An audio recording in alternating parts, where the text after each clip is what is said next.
Partai Nasdem memberi kejutan dengan mendukung Anies Baswedan di Pilkada Jakarta. Dukungan ini mengulang hal yang sama seperti Pilpres 2024 lalu. Keputusan Nasdem ini diambil setelah pertemuan tertutup dipimpin Ketua Umum Surya Paloh yang digelar di Gedung Nasdem Tower, Jakarta. Tapi ternyata sore ini kami telah membulatkan tekad, menyepakati untuk Pilkada DKI. Pak Surya Paloh yang pimpin rapat tadi langsung menetapkan Bapak Anies Baswedan sebagai calon gubernur DKI Jakarta dari Partai Nasdem. Pak Anies juga diberi kebebasan sepenuhnya untuk menentukan siapa wakilnya dengan satu syarat. Wakil itu tidak boleh dari Partai Nasdem. Didukung Partai Nasdem, Anies Baswedan pun berterima kasih. Soal wakilnya nanti, Anies bilang masih didiskusikan dengan sejumlah partai politik. Saya merasa mendapatkan kehormatan dengan rasa rendah hati dan mohon ridho dari Allah Subhanahu wa Ta'ala. Amin. Amanat yang diembankan oleh Partai Nasdem ini kami terima dan kami akan junjung dengan sebaik-baiknya, sehormat-hormatnya, dan akan berjuang bersama-sama sebaik-baiknya untuk warga Jakarta yang insya Allah nanti dampaknya bisa dirasakan oleh semua. Kita akan terus membuka komunikasi dengan partai-partai yang pembicaraannya sudah berjalan. Jadi ini percakapan ya, Kakak Willy, Pak Sekjen, Pak Sugeng, Pak Victor, semua yang sedang melakukan komunikasi dengan partai-partai lain itu terus berjalan. Sementara itu sejumlah partai politik sepertinya masih terus mempertimbangkan dukungan. PDIP misalnya, Partai Banteng ini masih menghitung peluang rematch atau tanding ulang antara kadernya Basuki Cahayapurnama alias Ahok dan Anies. Sebelumnya, survei Litbang Kompas menyebutkan tingkat elektabilitas Ahok berada di bawah Anies. Anies mendapat 29,8%, sementara Ahok mendapat 20%, disusul Ridwan Kamil 8,5%. Ya, Jakarta kita cermati masih sangat dinamis. Justru berbagai wacana yang muncul saat ini, baik itu terkait dengan Pak Ahok, berkait dengan Pak Anies, termasuk kombinasi keduanya atau kemungkinan rivalitas di antara keduanya, PD Perjuangan terus membuka suatu ruang bagi hadirnya calon-calon pemimpin tersebut yang kemudian nanti kita akan cermati berdasarkan suara arus bawah partai. Tetapi PD Perjuangan tidak akan mengambil keputusan yang tidak senafas dengan arus bawah partai, arus bawah rakyat. Senada dengan PDIP, Partai Gerindra juga belum mengumumkan jagoannya di Pilkada Jakarta. Meski begitu, Sekjen Partai Gerindra Ahmad Muzani menyebut Koalisi Indonesia Maju telah memiliki kesepakatan terhadap calon yang akan diusung di Jawa Barat dan Jakarta. Namun, siapa yang akan diusung masih rahasia dan dipastikan akan memberikan kejutan. Keputusan atau pengumuman seperti ini dari awal sudah kita hitung bahwa sebagai sebuah kemungkinan. Jadi kita sudah exercise uji coba terhadap kemungkinan keputusan ini dan pada waktunya nanti kami akan umumkan calon yang akan kita umumkan untuk menjadi calon gubernur di daerah Jakarta ini. Artinya Kim tidak khawatir jika melawan Anies? Enggak. Menang ya Pak? Enggak, Pak Prabowo aja di Jakarta menang dengan Anies. Lalu siapa yang akan melawan Anies di Pilkada Jakarta? Apakah Ridwan Kamil, Kaisang, atau mungkin muncul sosok kejutan? Tim Liputan, Kompas TV.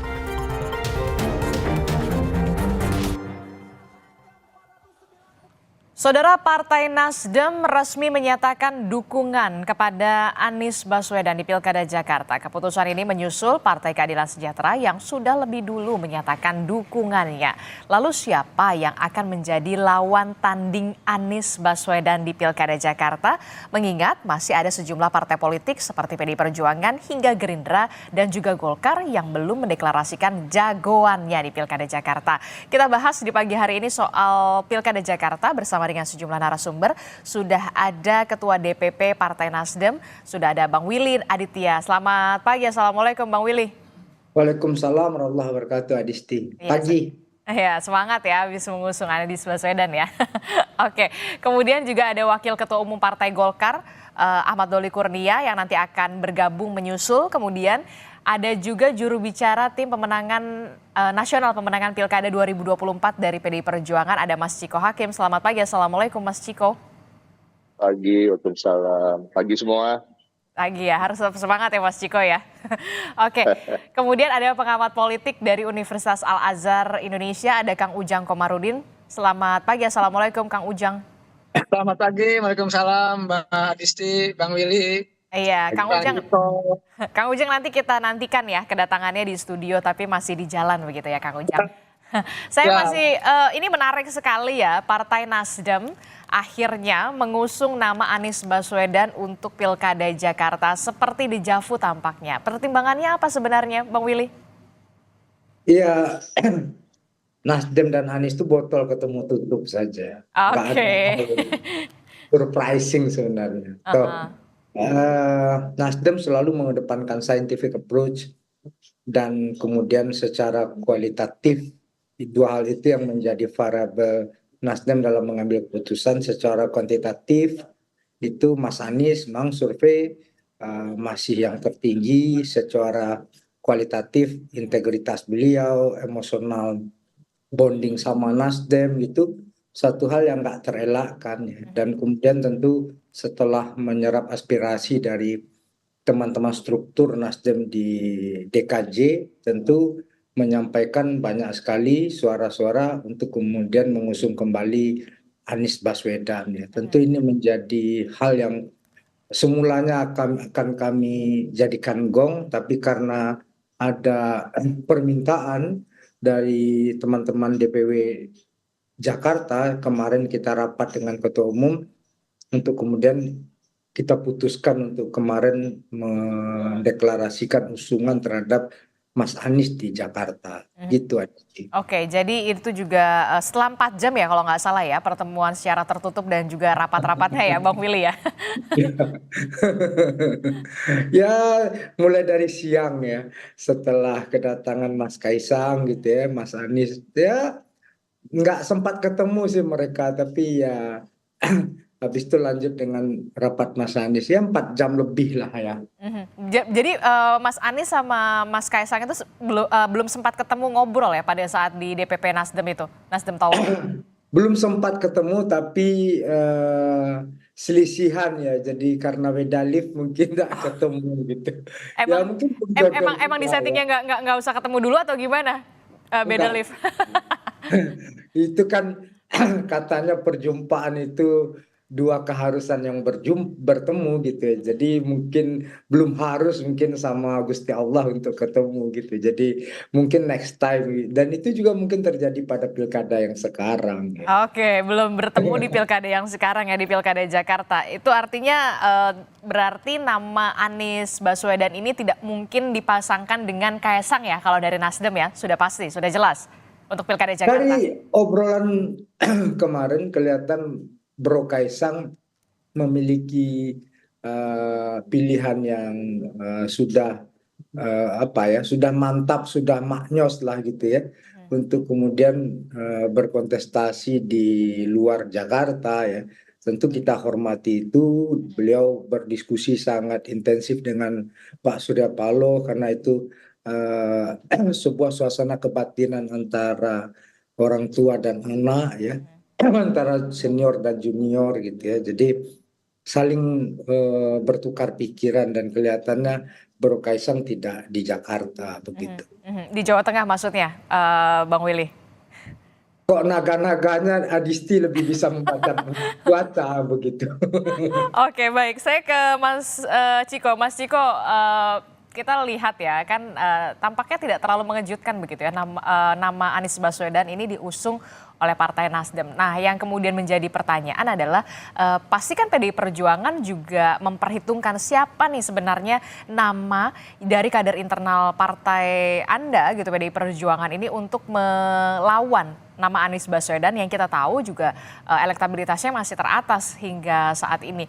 Ada peluang rematch antara Anies dan Ahok dari PDI Perjuangan, pertimbangannya, Mas Ciko? Peluang itu peluang itu sangat ada, tapi juga dalam waktu yang bersamaan ada juga peluang untuk kita bersama-sama kan gitu ya. Tetapi pada prinsipnya PDI Perjuangan hari-hari ini masih disibukkan dalam mencermati, mendalami, dan mencoba mengerucutkan satu nama dari internal kami untuk maju sebagai calon gubernur ataupun calon wakil gubernur. Itu tergantung nanti tentu pembicaraan dengan partai politik yang akan bekerja sama dengan kita, karena kita ketahui tidak ada satupun partai politik yang punya golden ticket di Jakarta ini. Jadi artinya itu juga sedang kita cermati, dan bagaimana itu semua bersamaan, berjalan bersamaan ya. Kita mencermati kader-kader internal kami, melakukan simulasi-simulasi dalam waktu yang bersamaan. Kita tidak menutup jalur komunikasi dengan partai politik manapun, tidak satupun kita menutup jalur komunikasi, dan tentu nanti pertimbangan-pertimbangannya akan diruncingkan sehingga kita bisa menemukan satu kader yang kemudian akan maju entah sebagai cagup ataupun cawagup. Tetapi kembali seperti disampaikan Pak Sekjen Hasto Kristianto tadi, bahwa variabel yang utama juga kita akan mendengarkan pendapat, mendengarkan aspirasi dari arus bawah. Arus bawah itu rakyat secara umum, tapi juga akar rumput di internal kami seperti anak ranting, DPC, kemudian DPD, dan tentunya kita tidak mungkin akan melawan arus bawah kami. Dan sampai hari ini yaitu masih berjalan seperti itu. Kita masih menunggu karena waktu juga masih ada sampai 28 Agustus kalau tidak salah.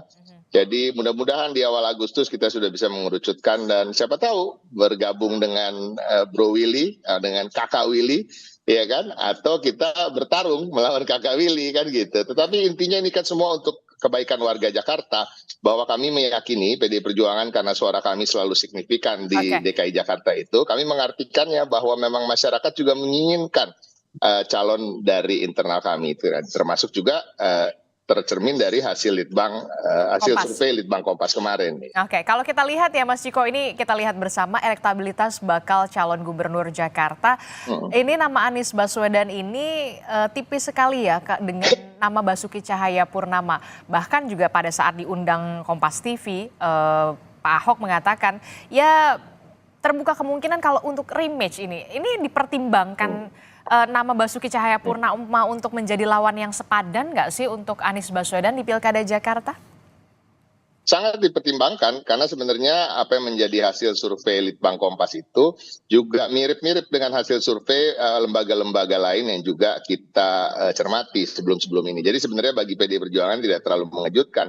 Tapi yang menarik dari hasil survei Litbang Kompas tadi bukan hanya soal elektabilitas, soal apakah akan mempertimbangkan memilih Ahok. Nah, itu jumlah presentasinya kalau tidak salah lebih tinggi dengan jumlah apakah akan memilih Anies Baswedan, walaupun belum menentukan pilihan gitu. Jadi sebenarnya bisa bersaing lah, sangat bisa bersaing, dan sangat disayangkan memang kalau dua calon yang bisa bersaing, dan bukan hanya elektabilitas kosong ya, elektabilitas kosong maksud kami popularitas karena memang soal artis atau orang-orang pesohor yang tidak mempunyai rekam jejak, tapi kedua tokoh ini kan mempunyai rekam jejak, punya pengalaman, mumpuni, terbukti ketika memimpin Pak Ahok maupun Pak Anies, tingkat kepuasan publiknya cukup tinggi. Jadi ini kan baik bagi warga Jakarta, karena warga Jakarta yang begitu heterogen, begitu banyak problematikanya yang harus diselesaikan, dan tantangan-tantangan DKJ ke depan.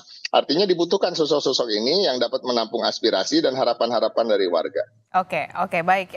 Tampaknya PDI Perjuangan masih mempertimbangkan lah ya nama Basuki Cahayapurnama kalau memang dilihat dari segi elektabilitas yang berada di posisi kedua begitu. Tapi juga Mas Ciko mengatakan masih membuka peluang sekali untuk berkomunikasi dengan semua partai politik ya Mas Ciko ya. Saya ke Bang Doli. Bang Doli ini baru saja hadir Wakil Ketua Umum Partai Golkar Ahmad Doli Kurnia. Bang Doli selamat pagi. Assalamualaikum Bang Doli. Waalaikumsalam warahmatullahi wabarakatuh. Selamat pagi. Iya, Bang Doli, baru saja kemarin kita lihat Partai Nasdem sudah mengusung nama Anies Baswedan untuk Pilgub Jakarta. Sebenarnya tidak terlalu mengejutkan karena seperti dejavu pada saat Pilpres juga Nasdem, PKB dan juga PKS juga memajukan nama Anies Baswedan sebagai calon presiden. Nah, kalau di Koalisi Indonesia Maju khususnya di Partai Golkar sudah ada kesepakatan tidak di Parpol Koalisi Indonesia Maju akan mengusung siapa? Kalau tadi Bang Willy mengatakan nama Kaisang ini tampaknya tidak berada di Jakarta nih ketertarikannya. Nah, Koalisi Indonesia Maju sendiri sudah ada punya nama? Sepakat? Iya, tentu kita menghormati ya keputusan Om Willy dan Bang Surya, teman-teman di Nasdem, walaupun sebenarnya kan munculnya nama Pak Anies ini kembali ke Jakarta itu sebetulnya dari teman-teman Nasdem awalnya. Jadi ini penegasan saja gitu. Oke. Nah, dan ini tidak di luar dugaan sebetulnya ya. Nah, mengenai sikap kami di Golkar dulu, tentu sampai saat ini kan kami masih punya 3 dan plus 1 nama baru ya, yang selama ini kita kasih surat tugas untuk kemudian diberi kesempatan untuk bersosialisasi, kemudian kita lakukan exercise, kita lakukan simulasi dari berbagai survei ya. Masih ada nama Ridwan Kamil, terus kemudian masih ada nama Erwin Aksa, Ahmad Zaki Iskandar, dan terakhir nama Yusuf Hamka gitu. Walaupun kami sebenarnya kalau dilihat dari hasil-hasil survei yang dirilis selama ini, termasuk Litbang Kompas tadi, ya Saudara Ridwan Kamil ini sebetulnya lebih kita dorong ya, idealnya kita merekomendasikan Ridwan Kamil ini di Jawa Barat. Nah, tadi kalau kita lihat survei di Jakarta kan jauh sekali itu. Nah, sementara di Jawa Barat juga Ridwan Kamil jauh sekali meninggalkan nama-nama yang lain gitu. Nah, kita dengan kemarin munculkan nama Yusuf Hamka, nah ternyata kami menilai ya responsnya cukup positif karena munculnya nama baru ini. Walaupun waktu itu munculnya sandingkan dengan nama Mas Kaisang ya, tapi kecenderungannya kira-kira kan saya pun tidak tahu ya. Kalau dilihat dari hasil survei, nama Pak Kaisang itu lebih visible ada di Jawa Tengah gitu. Iya, betul. Tetapi aktivitas yang dilakukan Pak Kaisang sekarang lebih banyak di Jakarta. Belusukannya kan program kegiatannya Pak Kaisang itu lebih banyak di Jakarta dibandingkan di Jawa Tengah.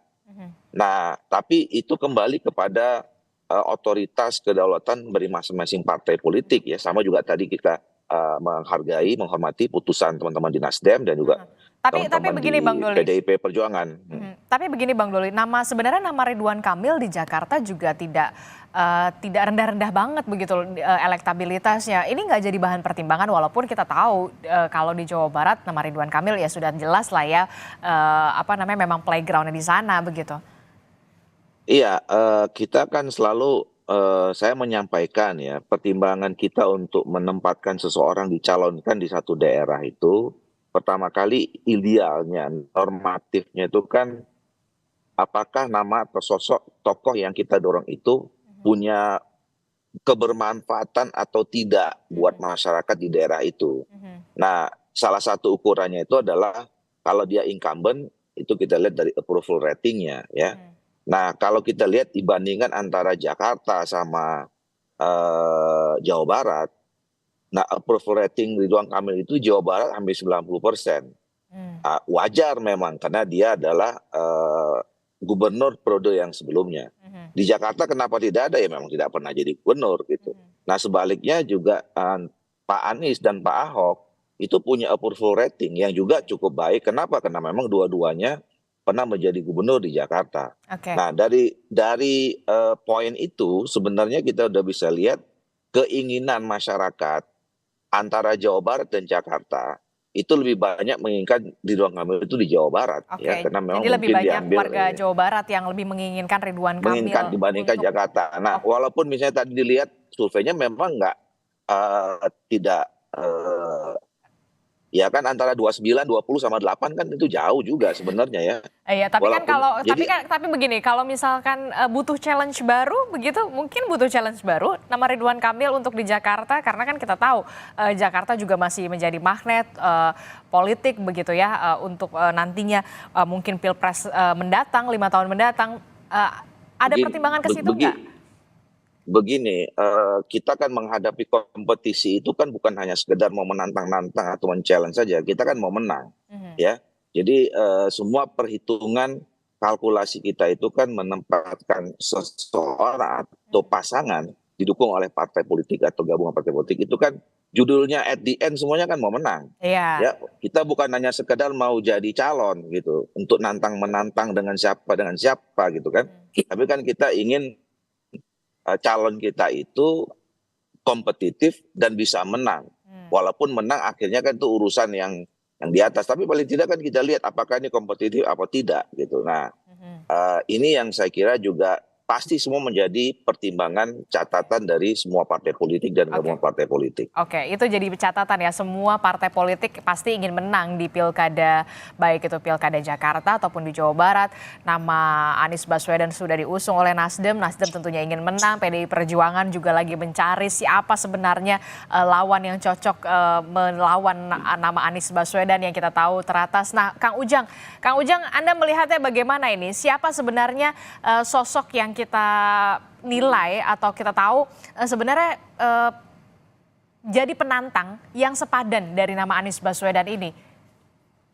Ya, partai-partai saat ini kan melakukan pendekatan-pendekatan yang rasional ya. Artinya scientific approach atau scientific method.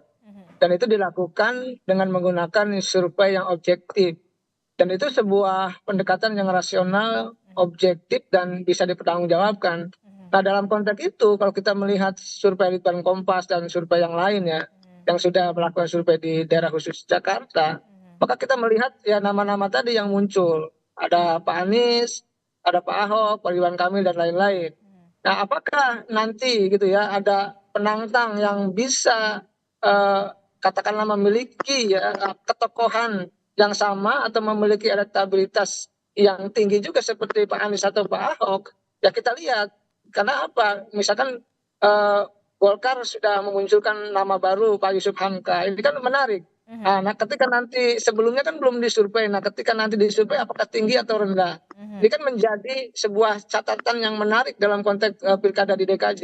Nah, saya melihat sebenarnya yang harus kita bangun adalah, saya sepakat dengan partai-partai menghadirkan figur-figur tokoh-tokoh yang laku jual gitu, yang berintegritas, yang memiliki prestasi, yang didukung oleh publik, sehingga apa? Sehingga memang menata Jakarta, menata daerah itu dengan calon-calon yang dihadirkan yang berkualitas. Ini yang menjadi penting. Tetapi memang kualitas dan lain sebagainya itu harus didorong juga oleh dukungan publik itu.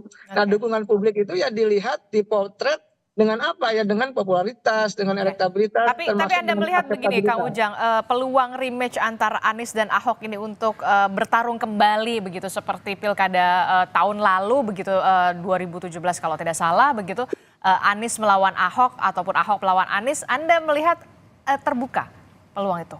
Ya, terbuka tapi kecil ya. Tadi Bang Ciko sudah mengatakan terbuka, tapi saya mengatakan kecil ya. Kenapa agak kecil?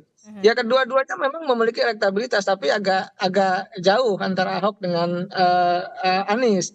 Yang kedua yang saya nilai adalah apakah Ibu Megawati mau gitu ya mendorong Pak Ahok? Kenapa? Akan ada implikasi yang lain. Saya tidak mau mendorong-dorong politik identitas, tidak. Tetapi akan muncul itu politik isu sara, politik identitas, pasti akan didorong ketika Ahok itu muncul.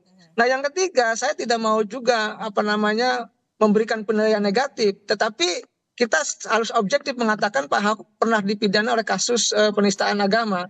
Dan ini kan menjadi catatan juga hal yang negatif yang dimiliki atau yang minus dari Pak Ahok. Dan tentu kalau didorong oleh PDIP tentu itu harus dibersih-bersih gitu loh, harus di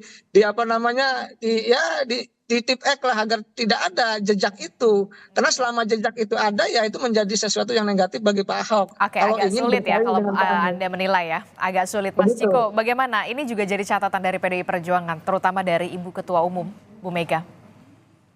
Ya, kami terimalah masukan dari Kang Ujang tadi, tetapi pada prinsipnya saya ada ketidaksetujuan dengan statement tadi bahwa ketika kita memajukan seseorang dengan etnis atau ras dari suku atau agama yang minoritas, lalu kemudian itu akan memancing adanya politik primordialisme atau politisasi agama. Justru disitulah kita harus mengetes kebinekaan tunggal ikaan warga Indonesia, karena memang kita harus sebagai warga negara Indonesia, kita ini taat pada konstitusi, dan konstitusi kita sama sekali tidak membeda-bedakan antara suku, agama, ras, atau antar golongan. Namun tentu memang itu juga menjadi pertimbangan. Kami juga tidak mau mubazir memajukan seseorang hanya ansih untuk bertarung atau untuk menantang-nantang seperti kata-kata Pak senior saya, Bang Doli tadi, ya kita juga ingin menang. Makanya sampai hari ini kami belum bisa mengerucutkan satu nama tersebut. Namun kembali lagi, nama Pak Ahok dengan hasil survei Litbang Kompas dan survei-survei lain yang cukup tinggi, kemudian nama Pak Anies yang tinggi hasil surveinya, namun belum melampaui 35 atau 40%. Sesungguhnya belum ada satupun calon termasuk Pak Anies yang bisa dianggap unbeatable atau bisa dianggap tidak bisa dikalahkan.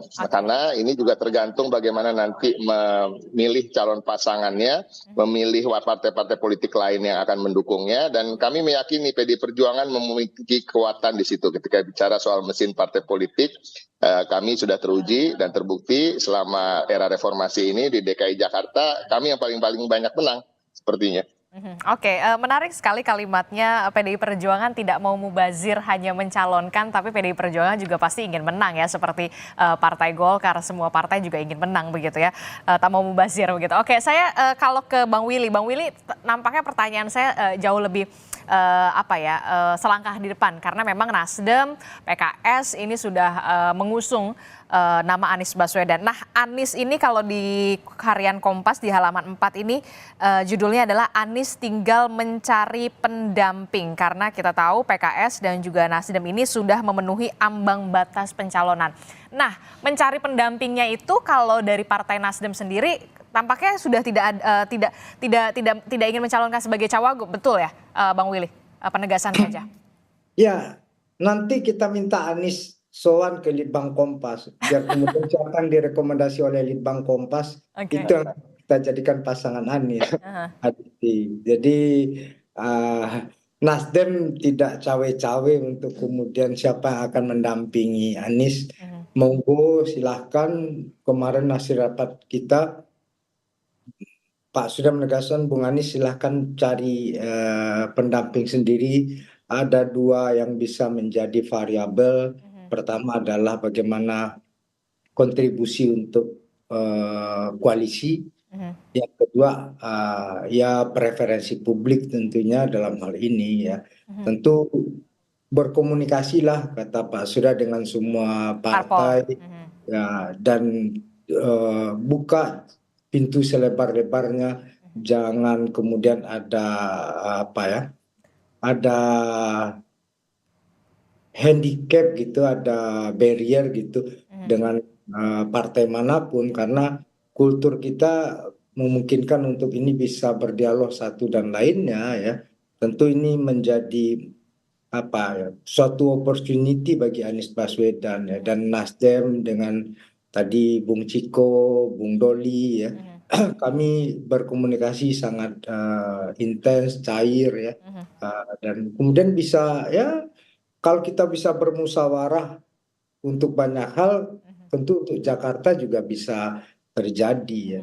Termasuk Nasdem dan PDI Perjuangan akan ada pertemuan begitu atau membuka komunikasi, itu terbuka peluang ya menurut Anda? Ya, kalau komunikasi sangat, apalagi ngurus pilkada ini banyak anasir ya. Itu tentu banyak hal yang sudah kami rembukan, banyak hal yang sudah kami putuskan bersama. Itu yang jadi epicentrum utama dalam kontestasi pilkada ini adalah si figurnya sendiri Adisti.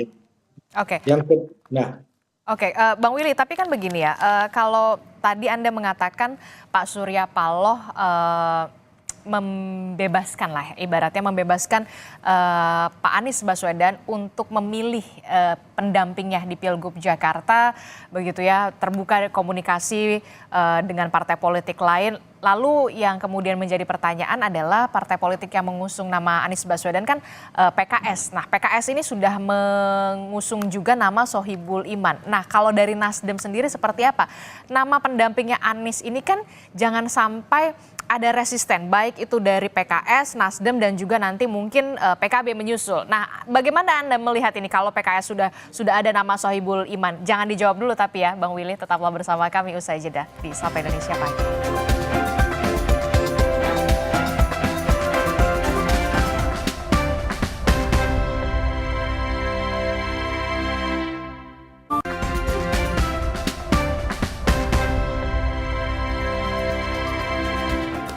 Terima kasih Anda masih bersama kami di Sapa Indonesia Pagi. Saudara, kita masih membahas bagaimana dinamika politik khususnya di Pilkada Jakarta yang tampaknya semakin sengit ya dan juga semakin panas begitu setelah Partai Nasdem mengusung nama Anies Baswedan untuk Pilgub Jakarta 2024. Lalu yang jadi pertanyaan selanjutnya adalah siapa nama pendamping Anies Baswedan?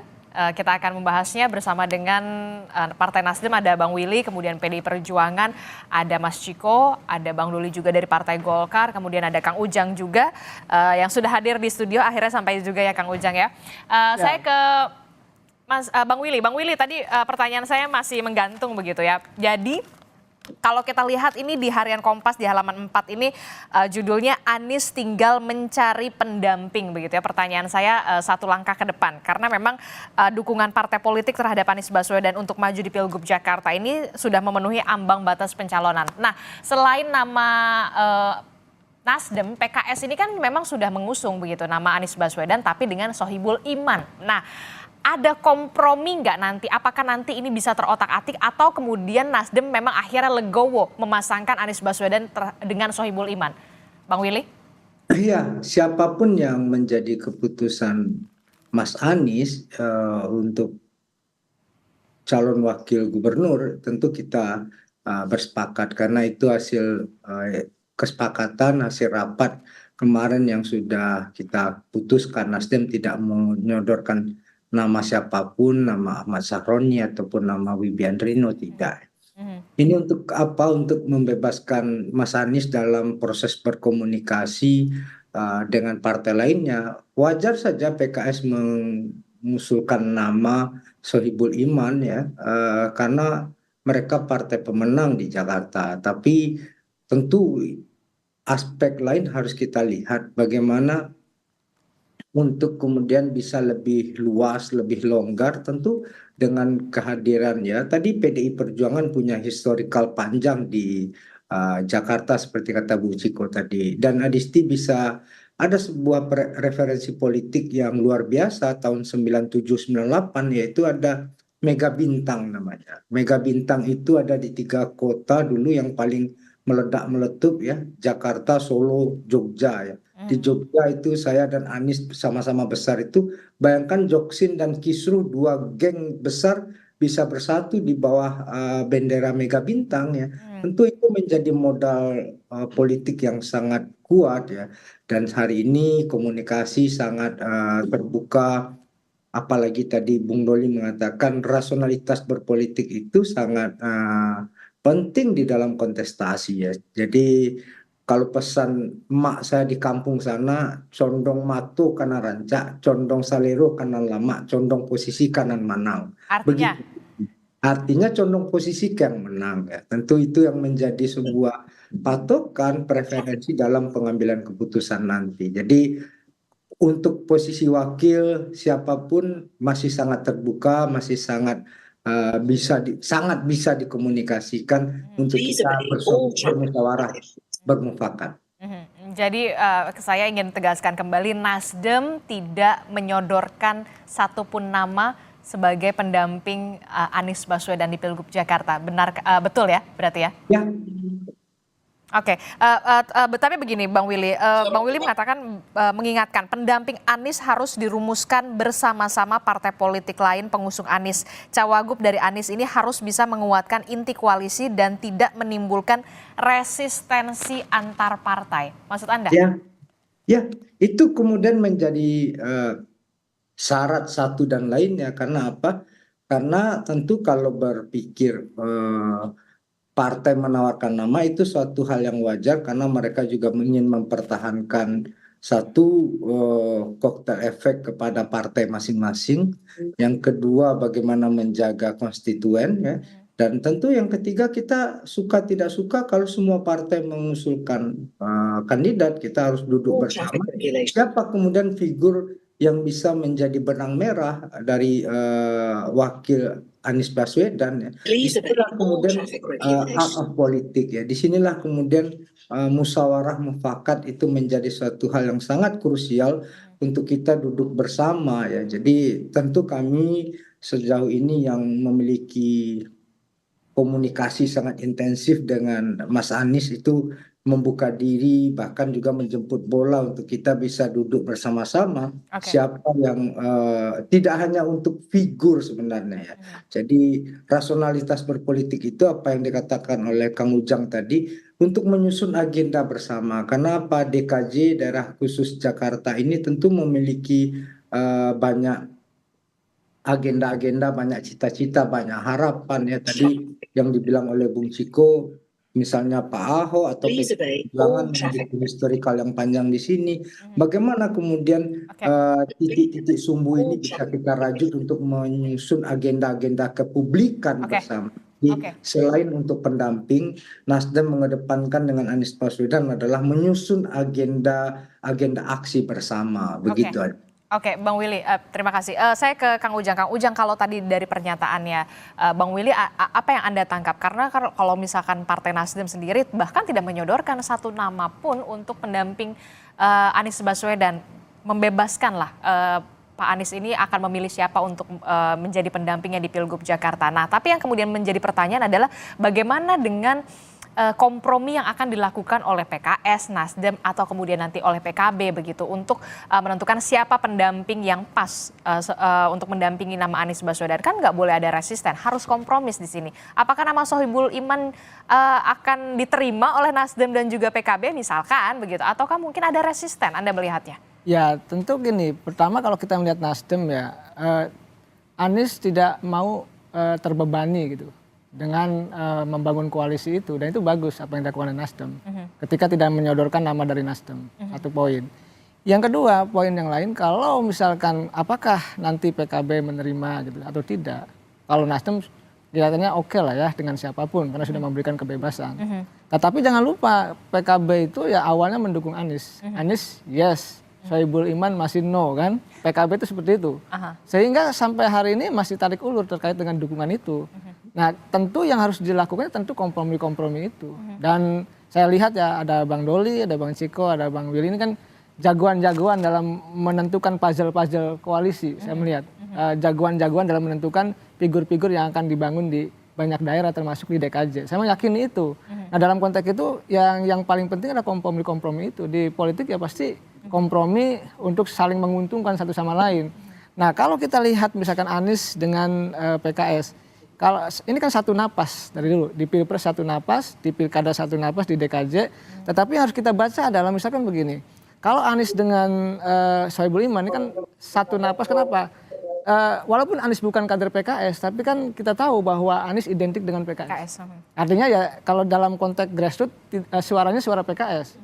Nah penting juga ini harus misalkan dapat wakil gubernurnya dari partai yang lain misalkan, apakah dari PDIP ataukah dari misalkan dari mohon maaf PKB, kan kita tidak tahu.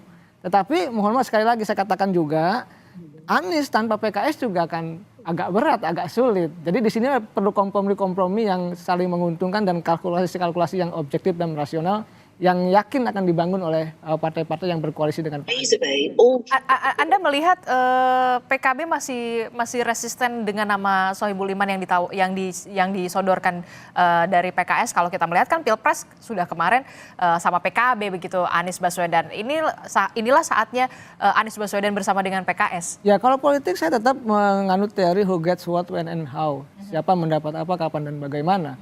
Artinya dalam konteks itu yang mendorong Anies oke, mendorong Sohibul Iman pun oke, mendorong siapapun oke. Tetapi ketika PKB mendukung Anies katakanlah dengan Sohibul Iman, apa yang akan didapatkan kan menjadi penting.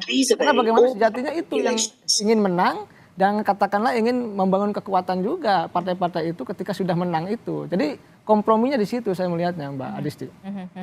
Tapi memang mungkin ada dinamika nggak sih kalau Anda melihat nanti soal siapa nama pendamping Anies Baswedan atau kemudian nama yang diusung oleh PKS ini memang sudah tidak bisa diotak-atik lagi? Ya PKS tentu tidak mau diotak-atik, tapi partai lain juga kan membuka ruang untuk memberikan kadernya, untuk menyodorkan kadernya. Di situ terjadi kompromi-kompromi yang saling menguntungkan. Tapi saya lihat, saya baca ya, seandainya misalkan PKS mampu membarter politik gitu ya, katakan memberikan kompensasi apapun itu kepada misalkan yang lainnya, itu juga akan menjadi jalan mulus bagi PKS. Ya tergantung lah apa yang akan dilakukan oleh PKS dan partai-partai koalisi pendukung Anies. Kalau Nasdem membebaskan Anies untuk memilih siapa pendampingnya, kemudian PKS sudah menyodorkan nama Anies Sohibul Iman, begitu berarti kuncinya tinggal di PKB dong kalau menurut Anda? Sebenarnya begini, tanpa PKB pun sudah bisa berlayar kan. Oke, iya benar. Ya, tetapi memang nanti kan harus kompromi juga agar kekuatannya menjadi besar dan kemenangannya juga bisa katakanlah dengan mudah kan begitu. Oleh karena itu saya tetap kompromi dilakukan dalam konteks sekarang menunggu ketika Nasdem tidak menyodorkan nama, maka PKB menjadi sebuah partai yang harus dilobi oleh Pak Anies begitu. Oke, itulah tadi soal nama Anies Baswedan siapa pendampingnya. Nah, kalau dari Koalisi Indonesia Maju dan juga PDI Perjuangan, ini Anda melihatnya memang sebenarnya masih Koalisi Indonesia Maju masih belum sepakat atau bagaimana sebenarnya? Ya, tentu ada kalkulasi tadi Bang Doli katakan ya, ingin menang. Tentu basisnya adalah scientific method, lalu juga basis rasionalitas, basis objektivitas. Nah tadi apakah Ridwan Kamil, ya apakah yang lain, tentu ini kan sedang mencari figur yang cocok untuk menandingi Anies. Kalau dari Bang Doli mengatakan RK ini memang sudah dibutuhkan oleh warga Jawa Barat, berarti memang sudah resisten. Enggak deh, RK enggak. Ya kalau ingin menang ya di Jawa Barat, itu kalkulasi saintifiknya. Oleh karena itu ya kita cari nanti siapa yang akan didorong, didukung di DKJ ini. Tentu tadi tawaran-tawaran 4 nama yang disampaikan Bang Doli dari Golkar, ataukah ada tawaran yang lain dari partai-partai yang lain. Kita tunggu. Karena kalau kita lihat elektabilitas itu terus berkembang nih. Hari ini memang Anies tinggi. 2 bulan ke depan kita tidak tahu apakah ada yang menyalip atau tidak. Oleh karena itu ya kita lihat perkembangannya seperti apa, dan hari ini masih saling mencari ya, mengintip kekuatan masing-masing untuk mencari figur yang cocok, yang tepat untuk bisa melawan Anies Baswedan begitu. Oke, Bang Doli, Kim akhirnya belum tahu siapa atau bagaimana, atau memang nanti akan diputuskan injury time untuk Pilkada Jakarta ini? Iya, saya kira kan kita memang punya fasilitas ya, waktu yang masih cukup sampai paling lama 29 Agustus.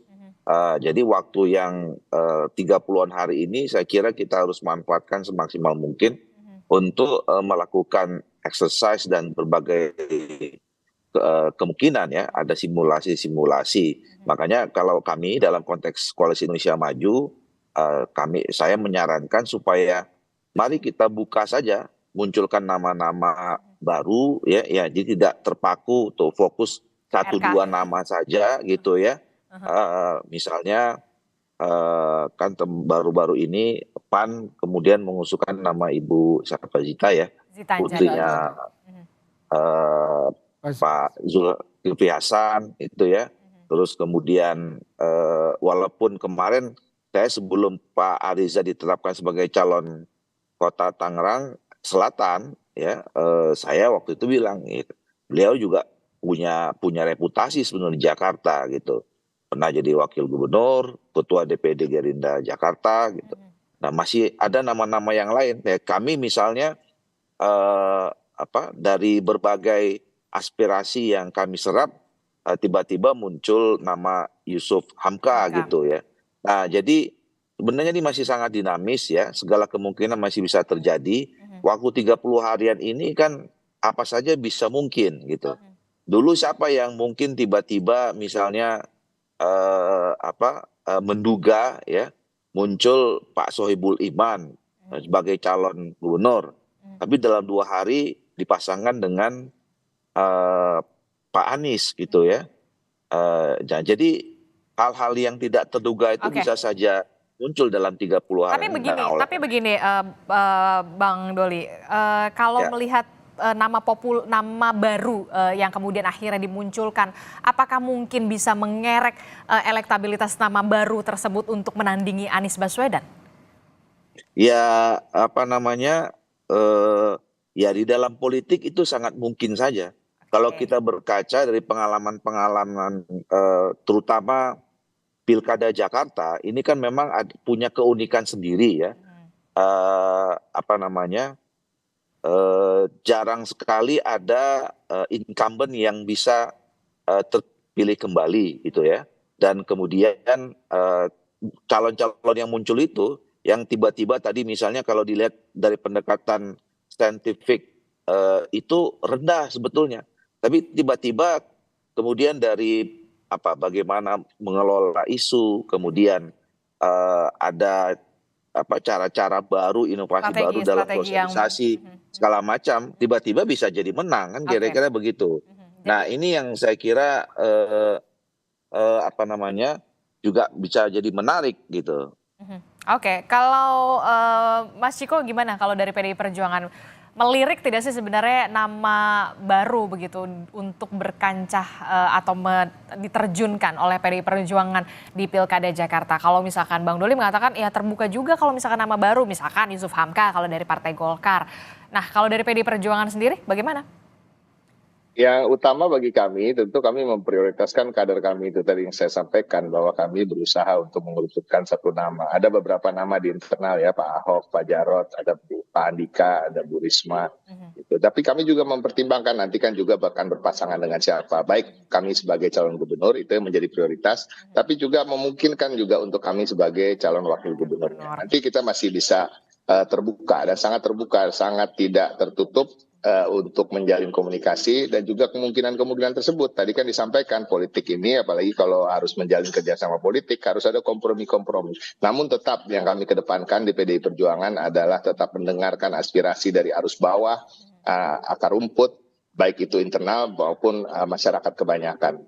Tetapi kita juga harus mengakui bahwa sistem politik di Indonesia ini memang ketika bicara soal pencalonan ini adalah ranahnya partai politik untuk menentukan dan juga tadi ada batasan-batasan, ada parliamentary threshold. Jadi kami yang tidak bisa mencalonkan sendiri, begitu juga partai lain tentunya akan melakukan komunikasi dan konsekuensinya adalah harus ada kompromi-kompromi ke depan. Nah, kita lihat aja nanti seperti kata Bang Doli tadi, waktu masih cukup panjang, semua masih bisa berubah, masih sangat dinamis. Apakah PDI Perjuangan dan saya akan bertarung dengan Kakak Willy atau Bang Doli, ya kan? Atau juga bersanding dengan Bang Doli atau dengan Kakak Willy. Jadi kita lihat aja nanti bagaimana keputusan kami dan juga nanti hasil dari komunikasi politik antara PDI Perjuangan dengan partai-partai lain. Oke, ya kita nggak tahu ya PDI Perjuangan apakah akan bertanding ataupun bersanding, itu kita nggak pernah tahu ya kan. Nanti kita masih ada waktu, yang penting kompromi aja dulu ya kan. Kalau dari PDI Perjuangan terbuka sebagai cagup ataupun cawagup begitu ya Mas Ciko ya. Oke, terakhir. Tetap yang diprioritaskan adalah calon gubernur. Oh iya, prioritasnya tetap calon gubernur lah PDI Perjuangan ya. Oke, saya ke Kang Ujang terakhir. Kang Ujang, kalau melihat begitu ya, ada nggak sih kemungkinan nama baru misalkan nama Yusuf Hamka yang kemudian mulai dimajukan tampaknya oleh Partai Golkar, dan seberapa besarkah atau seberapa cepatkah kemudian nama-nama baru ini bisa terkerek elektabilitasnya begitu untuk menandingi nama Anies Baswedan? Ya kita ukur ya, saya selalu mengatakan di Kompas TV dan di media lain ada 3+1 yang penting diukur oleh para kandidat gitu. Di antara banyak variabel yang lain. Pertama popularitas, Yusuf Hamka punya popularitas. Lalu isi tas, punya juga isi tas kan, penguasa jalan tol ya. Lalu akseptabilitas, Bang Doli tadi katakan respon publik juga cukup ya terkait dengan Yusuf Hamka. Cuma memang yang harus dibangun adalah tadi elektabilitas. Ini menjadi penting, oleh karena apakah dalam waktu singkat ini bisa, ya tergantung tadi. Ada cara-cara tidak untuk bisa mengatur elektabilitas itu. Karena namanya kan baru-baru ini dimunculkan. Saya meyakini ya dengan perkembangan teknologi yang cepat.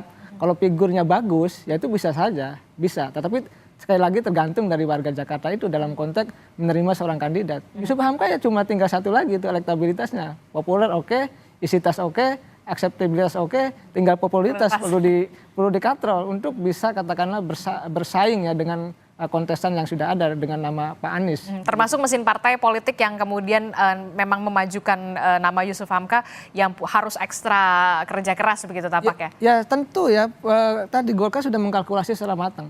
nama Yusuf Hamka tentu sudah digodok ya kan untuk bisa dimunculkan. Makanya tadi responnya sudah cukup baik.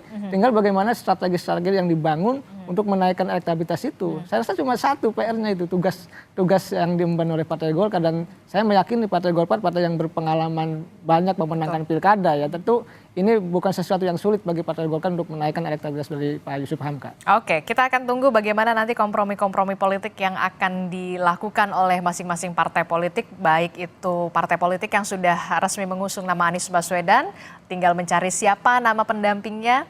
Nanti juga akan dikompromikan lagi termasuk Golkar di Koalisi Indonesia Maju, siapa nanti yang akan disepakati, termasuk juga PDI Perjuangan yang tadi kata Mas Ciko masih membuka komunikasi dengan semua partai politik. Kita akan tunggu bagaimana dinamikanya ke depan. Terima kasih Bapak-Bapak, Mas Ciko Hakim, terima kasih Bung Doli, terima kasih sudah bergabung bersama kami, dan juga Bang Willy Aditya, terima kasih sudah bergabung. Kang Ujang, terima kasih sudah hadir di studio. Sehat-sehat selalu Bapak-Bapak. Assalamualaikum, selamat pagi.